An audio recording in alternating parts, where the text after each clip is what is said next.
tuan-tuan dan puan-puan, dengan pelaksanaan PKP yang diumumkan ini, semua aktiviti ekonomi dan sosial adalah tidak dibenarkan.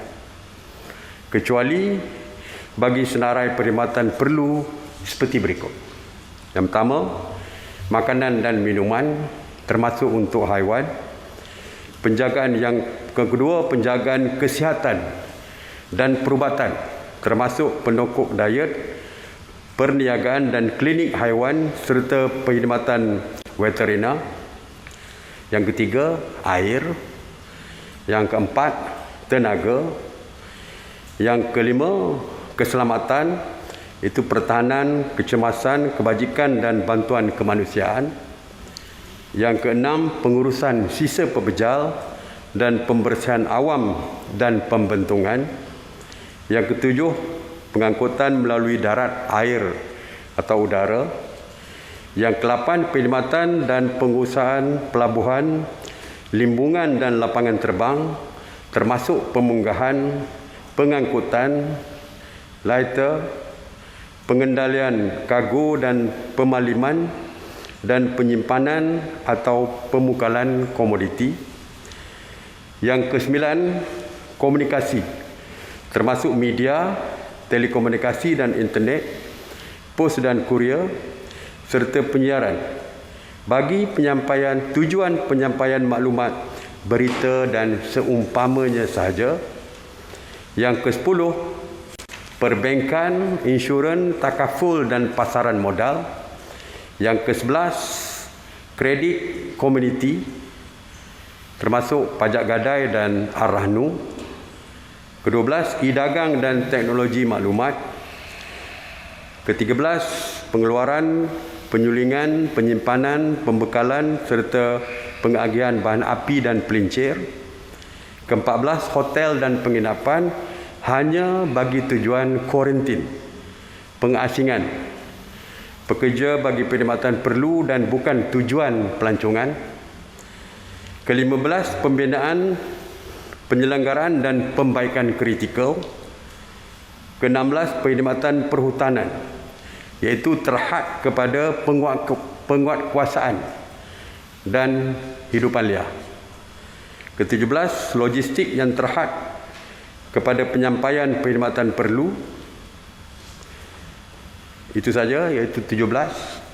Semua sektor perkilangan adalah tidak dibenarkan, kecuali mengikut sektor-sektor seperti berikut.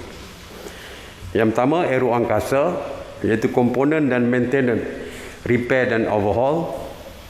Yang kedua, bagi perkilangan makanan dan minuman.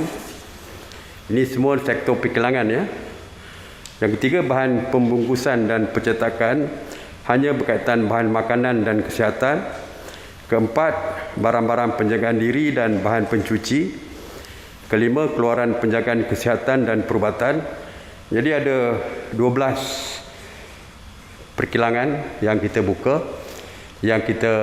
Yang lain-lain semuanya ditutup. Dan yang dibuka pun kapasiti bekerja adalah setakat 60% pekerja sahaja. Mengenai pertanian, perikanan, penternakan, ianya dibenarkan. Bukan saja aktiviti pertanian, perikanan dan penternakan dibuka, tetapi rantaiannya juga dibenarkan. Sebagai contoh, kalau pertanian misalnya, oleh kerana ada aktiviti pertanian, maka keperluan untuk baja, racun dan sebagainya adalah amat diperlukan. Jadi kedai yang menjual baja dan racun dibenarkan beroperasi. Mengenai begitu juga dengan peladangan dan komuniti seperti kelapa sawit, getah, lada, koko dan sebagainya juga dibenarkan, termasuk rantaian. Sebagai contoh, kalau kelapa sawit, lori yang mengangkut kelapa sawit ke kilang memproses buah kelapa sawit juga dibenarkan beroperasi, malah kilang memproses kelapa sawit juga dibenarkan beroperasi. Mengenai pembinaan, Kerja-kerja penyelenggaraan dan pembaikan kritikal. Kita benarkan kerja pembinaan infrastruktur awam yang utama dan kerja-kerja pembinaan yang menyediakan penginapan pekerja yang lengkap di tapak bena. Iaitu di dalam kawasan tapak bena, mereka mempunyai perumahan dan tidak akan bercampur dengan pihak luar. Manakala kerja penyelenggaraan dan pembaikan kritikal, sebagai contoh, dalam masa 2 minggu ni, atap bocor. Jadi kita benarkan repair dilakukan. Untuk kerja infrastruktur awam, misalnya jalan kampung yang sedang dibina, kita benarkan untuk diteruskan. Kompleks membeli belah ataupun shopping mall, keputusan kita adalah untuk menutup shopping mall kecuali kedai-kedai yang ataupun premis perniagaan di dalamnya yang berkaitan dengan perkara-perkara yang kita benarkan, seperti makanan, groceries, ataupun kedai-kedai supermarket runcit ataupun kedai-kedai runcit di dalamnya dibenarkan. Tetapi secara keseluruhannya shopping mall adalah tidak dibenarkan. Begitu juga dengan pasar raya, hypermarket, kita benarkan, tetapi terhad kepada seksyen makanan, minuman dan keperluan asas saja. Kedai serba nikah, minimart, departmental store, farmasi, kedai-kedai penjagaan diri juga dibenarkan. Restoran, gerai-gerai serta outlet makanan, sama ada gerai di tepi jalan dan sebagainya, kita benarkan. Tetapi hanya untuk dibungkus makanan untuk dibawa pulang saja.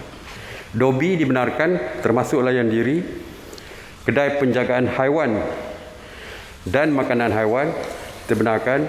Kedai cermin mata dan barang optik kita benarkan. Kedai hardware, oleh kerana pembaikan kita benarkan, maka kita benarkan kedai hardware. Oleh kerana logistik pengangkutan dibenarkan, maka bengkel kenderaan dan penyelenggaraan dibenarkan. E-dagang, kerana semua terlibat dengan e-dagang hari ini, kita benarkan. Pemborongan dan pengedaran semua kategori produk perkhidmatan perlu saja dibenarkan. Jadi ada 10 item di bawah pengedaran, perdagangan dan pengedaran.